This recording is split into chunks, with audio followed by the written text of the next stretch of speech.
I would have to say it's very different for everyone. I learned that there are similar ways that people can kind of combat it, but what you go through is pretty different. So I used to think that you had to have been depressed in life before to be able to go through postpartum depression. And because I technically have never been depressed, I was like, yeah, I'm fine. Like, I'll have this baby. I'm not gonna go through anything because I've never gone through it before. But it's not something that comes back. It can be brand new. And, as happy as you are that you had this baby, you're just in a really dark place. And it's almost like, how do I get out of this? How do I do this motherhood thing if I'm so sad and I can't stop crying and I don't like myself, or I don't know why I'm putting this new life through this, I'm not adequate. So yeah, it's just a really dark place. And I think, and this is just my opinion, I think, say you were abused as a child and that leads to depression. It's almost like, okay, I can pinpoint this bad thing happened, now I'm depressed. But with pregnancy, it's happy, for the most part. You have your sickness, you have this, you have that, but it's like, yay, a baby. And then like, boom, darkness. So it's very confusing. I would definitely define it as complete confusion because I didn't know what was happening. I didn't know if I was gonna get through it. I didn't know if my baby felt it from me. When I was pregnant, I would hear, don't get stressed out, because that energy will pass on to your baby. And it's like, can't just not get stressed out because you said don't get stressed out. But now I'm thinking like, am I passing this negativity on to my newborn baby? So on top of feeling these things of, these confusing things, you're like, oh my God, I need to climb out of this to be a good mother, to not mess up this little human. So yeah, it's very confusing.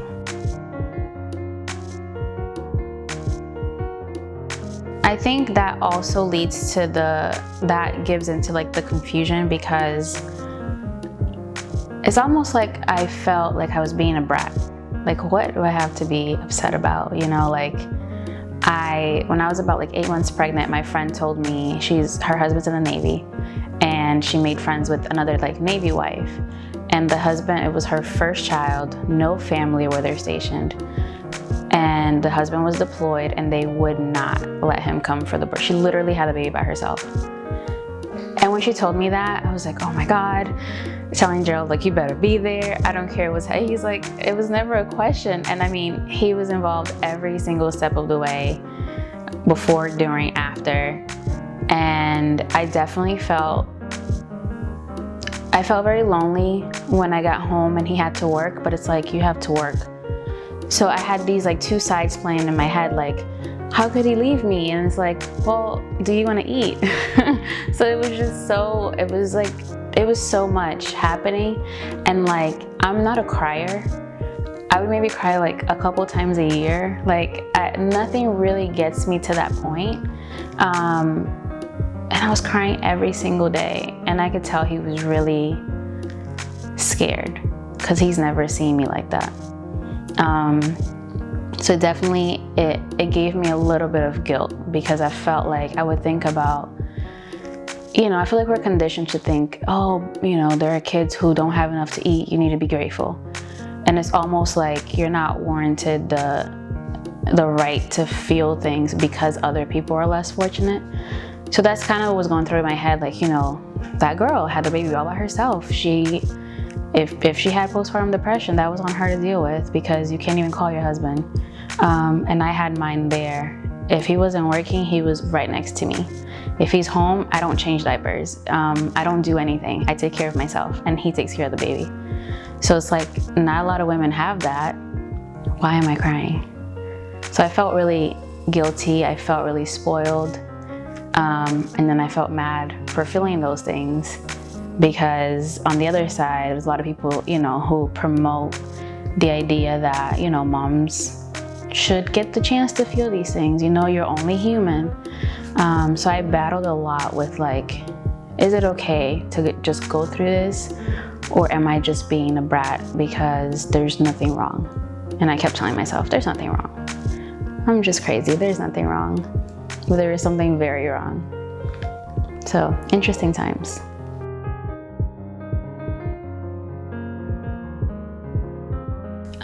So again, I will say that just from conversations and from reading, I did a lot of reading while I was pregnant, it can look very differently for, you know, all moms. I actually know someone who said right after she had the baby, she asked her husband, because again, she also read up on it, and she was prepared that this could happen to her, and it hit her hard. And she felt like no connection to the baby. It wasn't like, I want to hurt this child, which is, to me, I would call it like more severe depression because we hear about it. But she didn't love the baby. So she's like, just take him away from me. Once I'm okay, bring him back. I'll let you know. I didn't feel anything like that. I was actually like,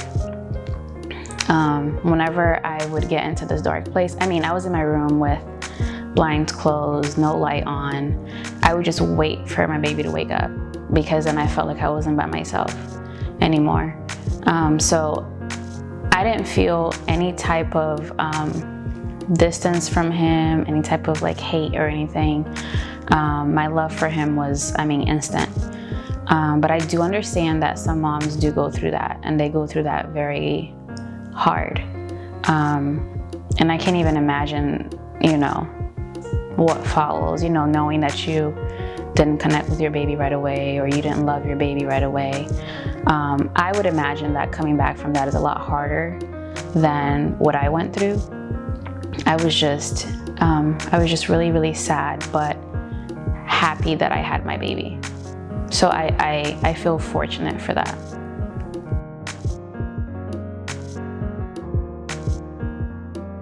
So it's funny because the first few days, it was almost like what I educated myself on went out the window. I was prepared, but not really. I work really well on threats. So Gerald told me on the 4th day of me acting that way, he said, you have 1 more day. If not, I'm taking you to the doctor. If I can avoid going to the doctor, I will. So that's when I was like, oh my God, I have to do something, because I don't want to go to the doctor. I don't want to, and that's another thing too, like I didn't want to tell anyone I was going through this. I think it was easier for me to talk to people about it, if it was their experience, but it was almost like they're gonna look at me like I failed, I'm not adequate, or whatever it may be. I just did not want to talk about it. So I want to say 2 days after we got home, I had to take Micah for his first appointment at the pediatrician. So for about the first month, you have to fill out a little sheet, and they ask questions like, are you sad? Do you cry a lot? Are you having feelings about hurting yourself? So crying, sadness, I put nope, I'm good. And I think the 3rd day, because he has some weight issues, so we had to keep going back that week, and I had to fill out that sheet every single day, and he got a glimpse of it and was like, that's not true. You've been crying every day. And I was like, they don't need to know that. He was like, okay. I didn't say anything else. And then later on, he was like, 1 more day. If you cry, we're going to the doctor. If you don't get out of the room, we're gonna go to the doctor. So that's what I did. I was like, well, let me go back to like, you know, what I've read and how other women got through it. And one of the things that kept coming up was go outside. And up until then, I would only go outside to go to the pediatrician's office. So it was like, get in the car, go there, get back in the car, go home. So I asked him, I was like, hey, you're off today, can we just go for a walk? And he's like, sure. And that made all the difference. Just like the fresh air, the sun, the people, and it was almost like magic. I mean, again, I was very fortunate that all it took was me going outside. And I think that's why that is the one thing that I kept seeing on like blog posts and articles, is just go outside. And then I hadn't realized that I didn't let light in the house all week. And when I would wake up, it was the first thing I would do. And once I went outside, I was like, man, like it's just so dark in there. That's not helping. So after that same day, I asked my best friend to come visit, because she was just giving us some time. But she told me, when you're ready, let me know. And I said, I'm ready today. So she came over and we talked. I felt like I had that's another thing, I had adult interaction again. I thought I'd be okay with not going to work and just being home, but you really need that.